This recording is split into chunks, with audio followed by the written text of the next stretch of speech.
Good morning, students. Here I am again with the explanation of part 2 of the chapter 3 questions. Okay, so we had completed the story till the part that the king had visited hermit and he had also helped him in digging,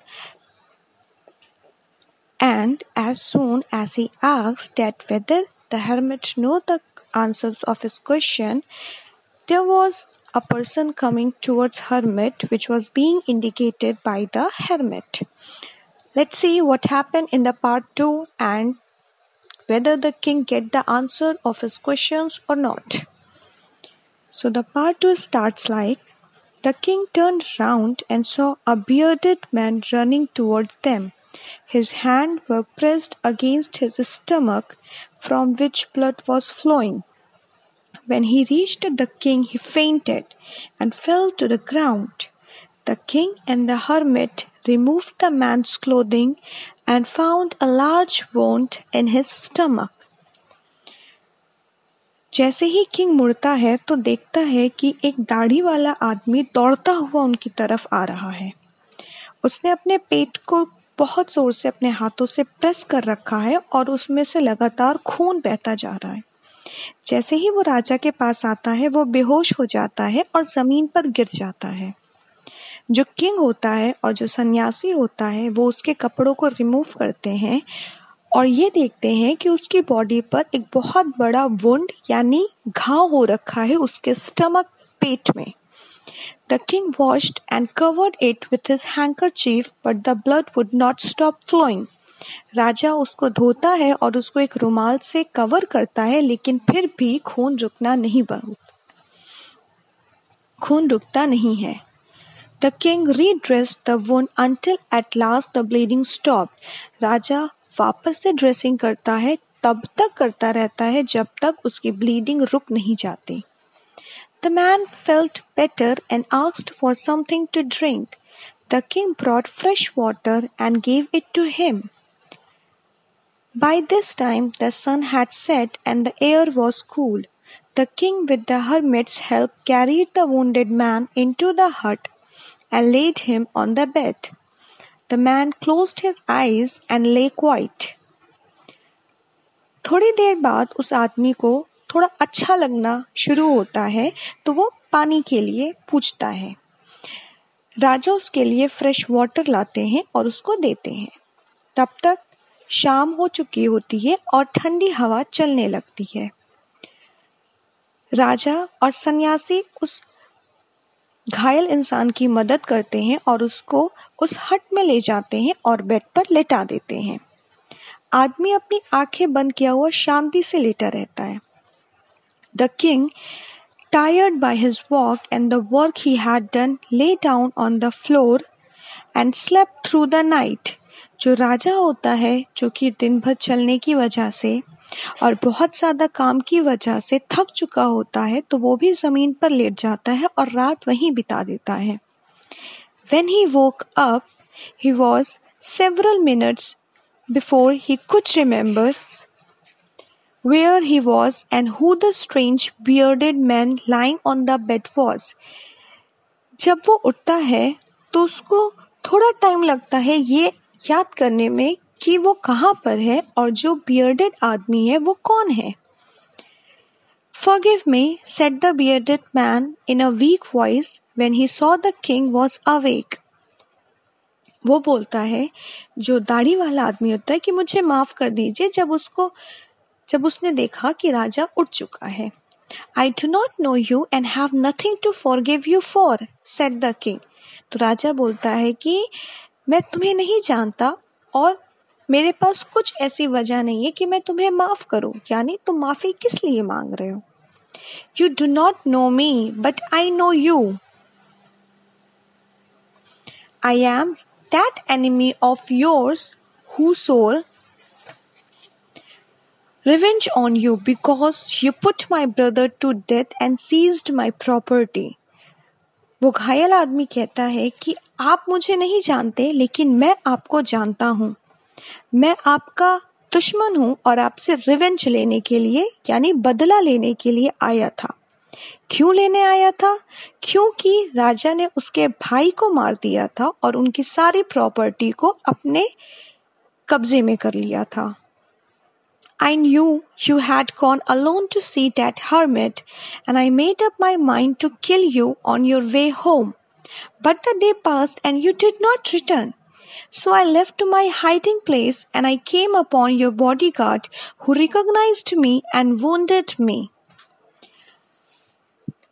वो आदमी आगे बताता है कि मैं जानता था कि आप यहाँ अकेले आए हैं और मैं आपके वापस जाने का इंतजार कर रहा था ताकि मैं आपको रास्ते में मार सकूं।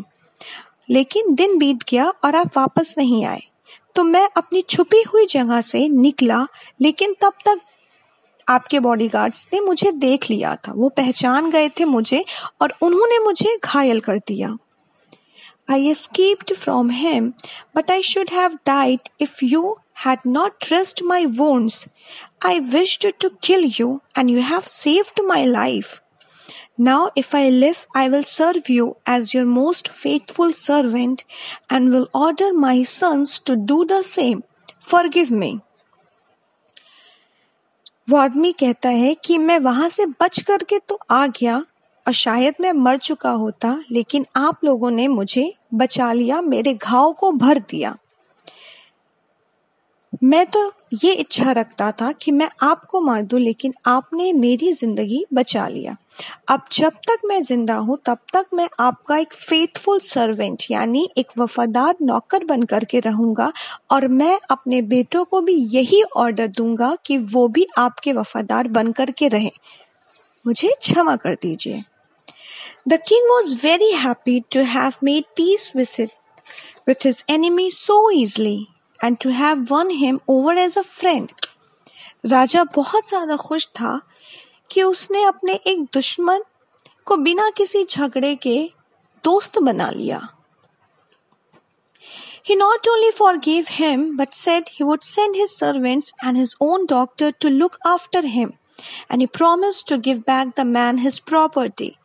राजा ने न केवल उसे माफ किया बल्कि उसको बोला कि मैं तुम्हारे पास अपना डॉक्टर भेजूंगा और अपने नौकर भेजूंगा जो तुम्हारी जब तक तुम जख्मी हो तुम्हारी देखरेख करेंगे, और ये भी प्रॉमिस किया कि उसकी प्रॉपर्टी उसको लौटा दी जाएगी। Leaving the wounded man, the king went out of the hut and looked round for the hermit. Before going away, he wished once more to get answers of his questions. The hermit was on his knees, sowing seeds in the beds that had been dug the day before. The king went up to the hermit and said, "For the last time, I beg you to answer my questions, wise man." अब उस घायल आदमी को छोड़ करके राजा उस हट से निकला और हर्मिट को ढूंढने लगा। वो अपने सवालों के जवाब चाहता था वहां से जाने से पहले। हर्मिट वहां पर अपने नीस पर यानी अपने घुटनों के बल बैठ करके बीज को उस जमीन में बो रहा था जो एक दिन पहले डक किया था उन लोगों ने। किंग हर्मिट के पास जाते हैं और उससे पूछते हैं कि मैं आपसे आखिरी बार पूछ रहा हूँ कि आप मेरे सवालों के जवाब देंगे? You have already been answered, said the hermit, still bending down to the ground and looking up at the king as he stood before him. उस सन्यासी ने बोला कि तुम्हारे सवालों के जवाब तो मिल चुके हैं, और अपने काम में लगा रहा। How have I been answered? What do you mean? राजा कहता है कि लेकिन मुझे किस तरीके से जवाब मिला? आप कहना क्या चाहते हैं? Did you not see? Replied the hermit. If you had not pitied my weakness yesterday and had not dug these beds for me, you would have gone away. तुम्हें नहीं समझ आया, तुम्हें नहीं दिखा? हर्मिट कहता है कि अगर कल तुम मुझ पर तरस खा करके यहाँ पे रुके ना होते और मेरी मदद नहीं करी होती और यहाँ से चले गए होते, तो क्या होता? Then that man would have attacked you and you would have wished you had stayed with me. तो वो आदमी तुम्हारे ऊपर अटैक कर देता, लेकिन तुमने मेरे साथ रुकने की इच्छा जाहिर किया. So the most important time was when you were digging the pits. तो सबसे ज्यादा महत्वपूर्ण समय वो था जब तुम जमीन को खोद रहे थे. And I was the most important man, and to do me good was your most important business.